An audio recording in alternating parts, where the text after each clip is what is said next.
नमस्कार। Road safety and motor vehicle regulation related आज मैं नए टॉपिक में लेकर आया हूँ ड्राइविंग लाइसेंस रिन्यू के बारे में, यानी कि चालन अनुज्ञप्ति का नवीनीकरण।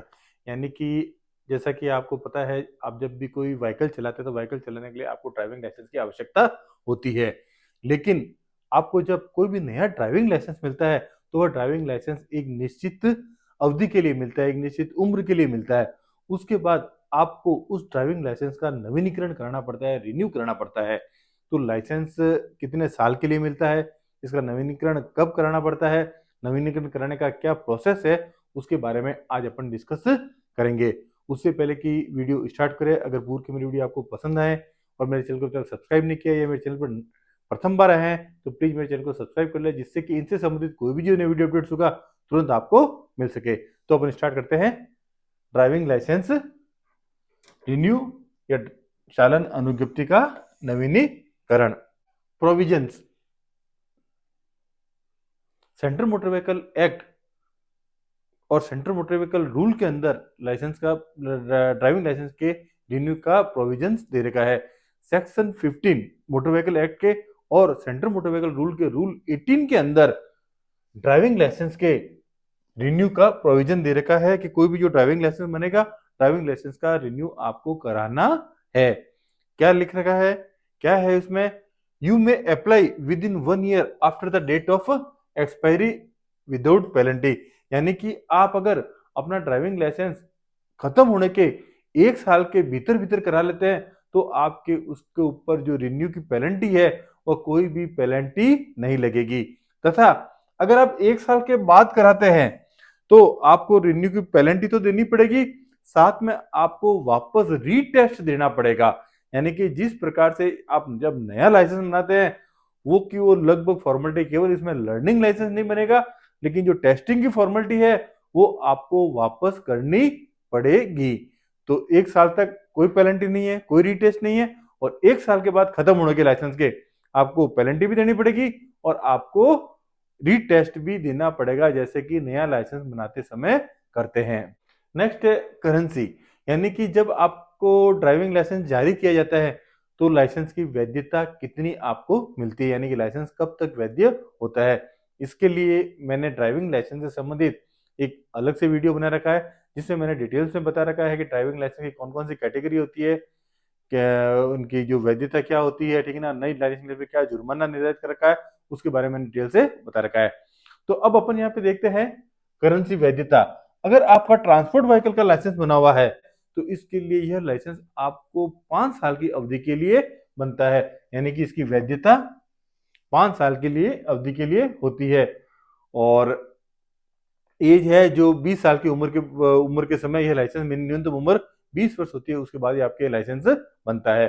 फिर है ऑल अदर कैटेगरी, यानी कि ट्रांसपोर्ट व्हीकल के अलावा जो भी लाइसेंस की कैटेगरी है उस कैटेगरी के अंदर अगर आपको जो लाइसेंस बनाते वक्त आपकी उम्र 30 साल है, ठीक है ना, तो आपको यह लाइसेंस आपकी उम्र 40 साल होने तक मिलेगा।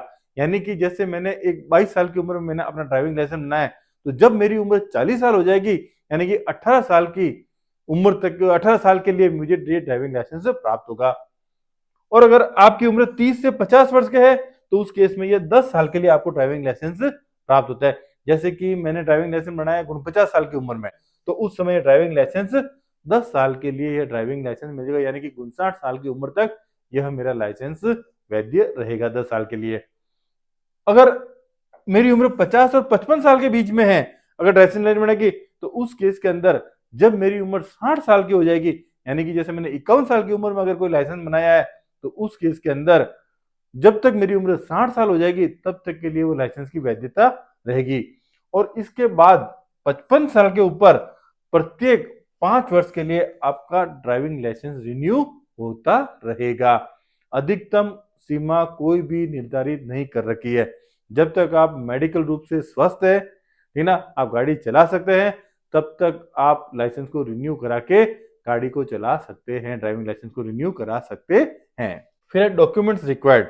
जब आप ड्राइविंग लाइसेंस को रिन्यू कराते हैं तो किन किन दस्तावेजों की आवश्यकता होगी, क्या क्या आपको फॉर्मेलिटीज तैयार रखनी है उसके लिए। सबसे पहले application form in form 2। Central motor vehicle rule का एक फॉर्म होता है फॉर्म 2। फॉर्म 2 के अंदर आपको एप्लीकेशन फॉर्म 2 में एप्लीकेशन में आपको अप्लाई करना है। फिर रिसेंट पासपोर्ट साइज फोटोग्राफ, आपका रिसेंट फोटोग्राफ हो जाएगा, ओरिजिनल ड्राइविंग लाइसेंस हो जाएगा आपका, and medical certificate in form 1A। यानी कि अगर आपका ट्रांसपोर्ट व्हीकल का लाइसेंस है और ट्रांसपोर्ट व्हीकल के लाइसेंस को रिन्यू कराना चाहते हो, तो आपको रिन्यू के वक्त एक मेडिकल सर्टिफिकेट की फॉर्म 1A के अंदर आपको जरूरत पड़ेगी। और अगर आपकी उम्र 40 साल हो गई है, ठीक ना, 40 साल के बाद आप रिन्यू कराते हो या नवीन नया बनाते हो, तो उस केस में भी आपको मेडिकल सर्टिफिकेट की आवश्यकता होगी। यानी कि ट्रांसपोर्ट व्हीकल में तो हर उम्र के अंदर, और नॉन ट्रांसपोर्ट व्हीकल है, अदर देन ट्रांसपोर्ट व्हीकल कोई लाइसेंस है, उस केस के अंदर जब आपकी उम्र 40 साल हो गई है और उसके बाद अगर आप लाइसेंस का रिन्यू कराते हैं, तो फॉर्म 1A जो मेडिकल फॉर्म होता है, ठीक ना, सेंट्रल मोटर व्हीकल रूल का, उसके अंदर आपको मेडिकल देना पड़ेगा। यह 1A फॉर्म है, मैंने डिस्क्रिप्शन बॉक्स में इसका लिंक दे रखा है पीडीएफ का, यहाँ पे आप डाउनलोड करके प्राप्त कर सकते हैं। और इस फॉर्म के ऊपर जो भी एक मेडिकल प्रैक्टिशनर ऑफिसर्स होते हैं, उनका आपको वहां से मेडिकल कराना पड़ेगा और ये अपलोड करना पड़ता है। फिर है form 5A for transport vehicle, यानी कि अगर ट्रांसपोर्ट व्हीकल है आपका, तो साथ में एक रिफ्रेश ट्रेनिंग का कोर्स का भी सर्टिफिकेट साथ में लगाना पड़ता है, जिसे फॉर्म 5A कहते हैं, ठीक ना। फॉर्म 5A लगाने के बाद ही आपका ट्रांसपोर्ट व्हीकल के केस के अंदर आपका लाइसेंस का नवीनीकरण किया जाता है। तो जब आप लाइसेंस का नवीनीकरण करेंगे, तो आपको ये दस्तावेज हमेशा तैयार रखने हैं। अब हाउ टू अप्लाई, नवीनीकरण के लिए अप्लाई कैसे करना है। अगर आपके जो लाइसेंसिंग अथॉरिटी है, जिस जुरिडिक्शन में आप रहते हैं या नवीनीकरण कराना चाहते हैं, अगर वहां पे ऑनलाइन फैसिलिटी है, तो आप लाइसेंस का नवीनीकरण घर बैठे ऑनलाइन भी करा सकते हैं। अगर फैसिलिटी चालू हुई हुई है तो उसके लिए आपको आपके आधार कार्ड से वो लाइसेंस लिंक होना चाहिए। यानी कि आपका नाम, पिताजी का नाम जो आधार कार्ड में है वो का वो कब ड्राइविंग लाइसेंस में होना चाहिए, और आपके जो फोन नंबर है जो ड्राइविंग लाइसेंस में है वो के वो फोन नंबर आपके आधार के अंदर होना चाहिए। यानी कि आधार ऑथेंटिकेशन से आप अपना ड्राइविंग लाइसेंस घर बैठे रिन्यू करा सकते हैं। लेकिन अगर आधार आपका अपडेट नहीं है लाइसेंस के अकॉर्डिंग टू, तो आपको अप्लाई तो ऑनलाइन ही करना पड़ेगा, ठीक है ना। तो अप्लाई ऑनलाइन ऑन www.sarthi.parivan.gov.in, ये परिवहन विभाग की वेबसाइट है। इस वेबसाइट के अंदर ओपन करके आप इसका लिंक है, मैंने डिस्क्रिप्शन बॉक्स में दिया हुआ है, वहां पर लिंक से आप ये ओपन कर सकते हैं। ओपन करके आप ऑनलाइन अप्लाई करेंगे। उसमें आप स्टेट चुन लेंगे, स्टेट के बाद आपको जो लाइसेंसिंग अथॉरिटी है, जुरिडिक्शन है, वो चुन लेंगे। वो चुनने के बाद आप अप्लाई आगे बढ़ सकते हैं।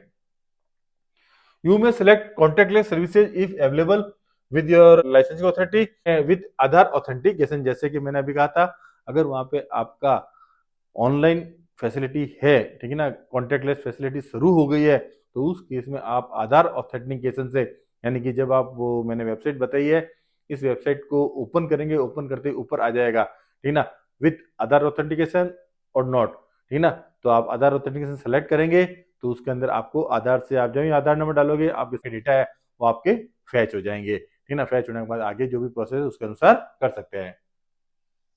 फिर विदाउट कॉन्टेक्टलेस सर्विस वहां पे नहीं है आपके जुरिडिक्शन के अंदर जहाँ पे लाइसेंस अथॉरिटी के, तो उस केस में आपको फार्म तो ऑनलाइन ही भरना है ना। फार्म का फिलअप का तरीका तो ऑनलाइन ही है। उस केस में आपको संबंधित लाइसेंस अथॉरिटी के यहाँ से आपको एक स्लॉट अलॉट होगा, ठीक ना, और टाइम डेट और टाइम अलॉट होगी। उस डेट व टाइम के दिन आपको वहां पे जाना पड़ेगा, संबंधित जो ट्रांसपोर्ट ऑफिस है वहां जाने के बाद आपका लाइसेंस रिन्यू होगा। तो और without contactless services get slot for visit to concern licensing authority या आरटीओ। जाने के बाद आपका वहां पे डॉक्यूमेंट की स्क्रूटनी होगी, आपकी टेकिंग बायोमेट्रिक होंगे आपके, और उसके बाद रीटेस्ट इफ एप्लीकेबल, यानी कि अगर 1 साल से पुराना ज्यादा लाइसेंस है तो उस केस में रीटेस्ट होगा। इसके अलावा एक चीज और मैं कह देता हूं यहाँ पे, अगर आपका लाइसेंस 1 वर्ष से ज्यादा पुराना खत्म हो गया है, तो उस केस में घर बैठे आपका लाइसेंस रिन्यू नहीं होगा, क्योंकि उसमें केस में रीटेस्ट होगा। रीटेस्ट के लिए आपको जाना ही पड़ेगा। अगर 1 साल से पहले है तो आपको कॉन्टैक्ट सर्विस के अंदर घर बैठे आप कर सकते हैं। फिर if issue e licence no need to collect smart card, यानी कि लाइसेंस आपका नवीनीकरण हो गया, नवीनीकरण होने के बाद आपको बहुत सारे स्टेट के अंदर ई लाइसेंस की फैसिलिटीज शुरू हो गई है। उस केस में आपको फिजिकल रूप से जो स्मार्ट कार्ड होता है लाइसेंस का, वो स्मार्ट कार्ड कलेक्ट करने की जरूरत नहीं होता है। जो ही आपका लाइसेंस अप्रूव होगा, अप्रूव होने के बाद आपके ऊपर मैसेज आ जाएगा। मैसेज आने के बाद आप आधार ऑथेंटिकेशन से आप उस लाइसेंस का ई लाइसेंस का प्रिंट आप कहीं पे भी घर बैठे निकाल सकते हैं। उसे कहते हैं अपन ई लाइसेंस, ठीक है ना। आल्सो डीएल में फेच इन डिजी लॉकर। इसके अलावा जो ही लाइसेंस का अप्रूवल होगा तो जो डिजी लॉकर होता है, डिजी लॉकर के अंदर भी आप अपने लाइसेंस के डेटा को लाइसेंस नंबर डालते ही आपको फेच कर सकते हैं और उसको सेव रख सकते हैं। डिजी लॉकर और एम परिवहन तो जो ऐप है, इन ऐप के लिए मैंने एक अलग से वीडियो डिटेल में बना रखा है। इनमें कौन कौन से डॉक्यूमेंट रख सकते हैं और किस प्रकार से इनमें ये वैलिडिटी है कि ना, इनकी वैधता निर्धारित कर रखी है, उसके बारे में मैंने डिटेल से बता रखा है। तो आप एम परिवहन और डिजी लॉकर में डिटेल में वीडियो देख सकते हैं। तो साथियों, ये था ड्राइविंग लाइसेंस रिन्यू के बारे में मैंने बताने की कोशिश की है। आशा करता हूँ कि वीडियो पसंद आया होगा। अगर वीडियो पसंद आया है तो ज़्यादा से ज़्यादा इसको शेयर करें, लाइक करें, सब्सक्राइब करें। Thank you. जय हिंद, जय भारत।